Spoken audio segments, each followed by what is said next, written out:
So, out of the three topics for this week, I chose core symbols. So, I really like that because core symbols was something I was like, there's really not a lot on that. Like, we get, like, if you see a cross, that is Christianity, and you got the star with, Jerusalem. So, there's some like old core symbols that there's a symbol that kind of is the identification mark for the culture that if you were to have that symbol on you, people would kind of be like, oh, you associate with that culture. And I really didn't think that there was much to this until I was driving to work and I realized everyone has, not everyone, but most people have core symbols like on their cars and on their hats and on their clothes. So if you have a 26.2 sticker, then you are in the running culture.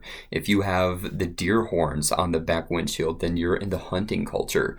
So there's all these core symbols that allow us to kind of show the culture we belong to without even having to say anything about it. Think of sports teams. Think of the Dallas Cowboys logo, where any kind of logo for a sports team, you're just saying that you're part of that sports culture. You're a fanatic. You're a fan of that team. So now I've realized that symbols are everywhere and I'm just seeing them everywhere. So I'm trying to think of other ways that we see symbols. There's, of course, you have the symbols that are like clothing, but that might not be a culture just because you wear that style of clothing.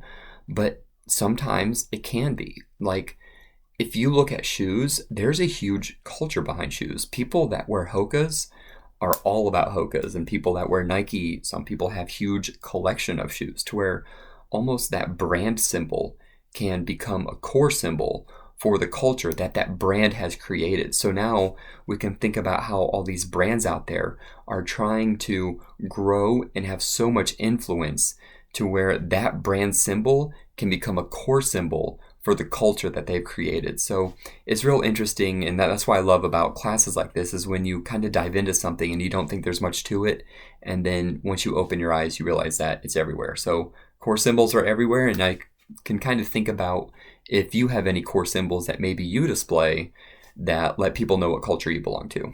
Thank you.